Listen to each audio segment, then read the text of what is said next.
Vous êtes sur Iwachu Web TV, mesdames et messieurs, bonsoir et bienvenue dans ce fait du jour. Le 15 octobre est le deadline fixé par le ministère de l'Environnement, de l'Agriculture et de l'Élevage aux dépulpeurs qui n'ont pas encore payé les caféiculteurs. C'est pour leur récolte du mois de février 2018.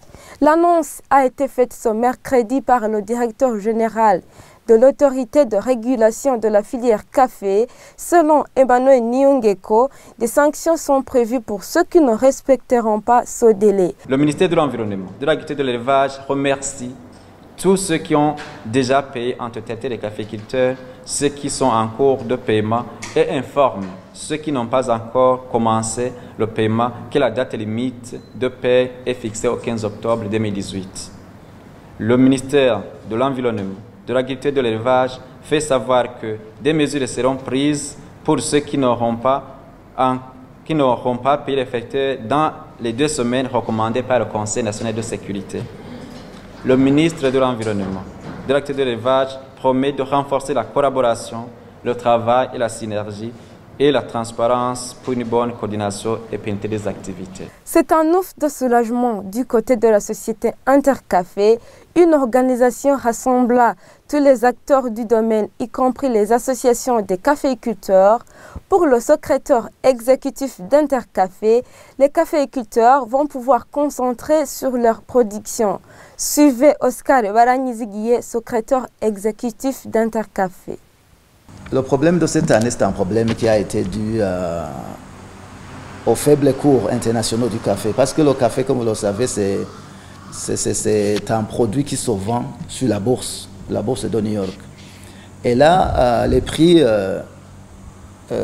personne n'est responsable ou personne ne contrôle ce prix. Toutes ces mesures qui viennent pour faciliter le paiement des caféiculteurs sont des mesures qui sont bien saluées par l'interprofession, donc l'Intercafé.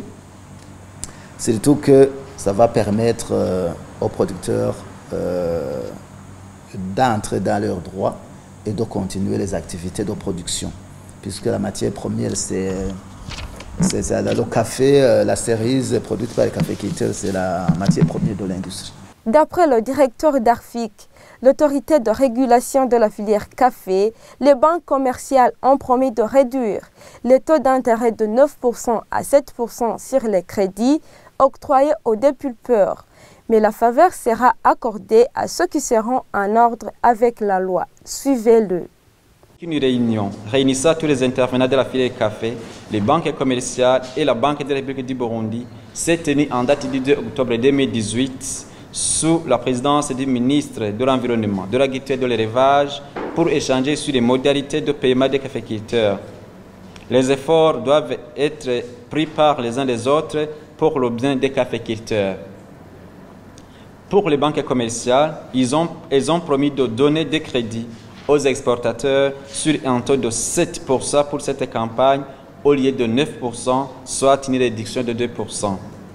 Les banques commerciales pourront donner des cautions bancaires relatives aux redevances normalement payées envers l'exportation après que l'autorité de régulation de la filière café aura analysé leur dossier pour voir s'ils sont en ordre et cela s'ils demandent de l'intéresser. Pour Intercafé, il serait mieux de réduire encore le taux d'intérêt au vu de la situation économique actuelle. Les dépulpeurs auront quant à eux diminué les redevances. Je vous prie de le suivre. On aurait aimé bien sûr qu'ils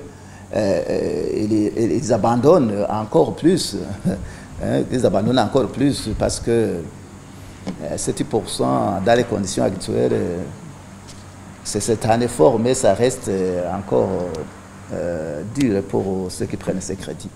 D'ailleurs, la filière, donc les institutions de la filière aussi ont accepté de réduire sensiblement les redevances qui étaient prélevées avant l'exportation pour tenir compte de cette chute des coûts mondiaux et permettre finalement que les dépulpeurs puissent payer facilement les apporteurs de cerises. Ce sont des propos recueillis par Dorine Nyongeko et Rodrigue Muregwa.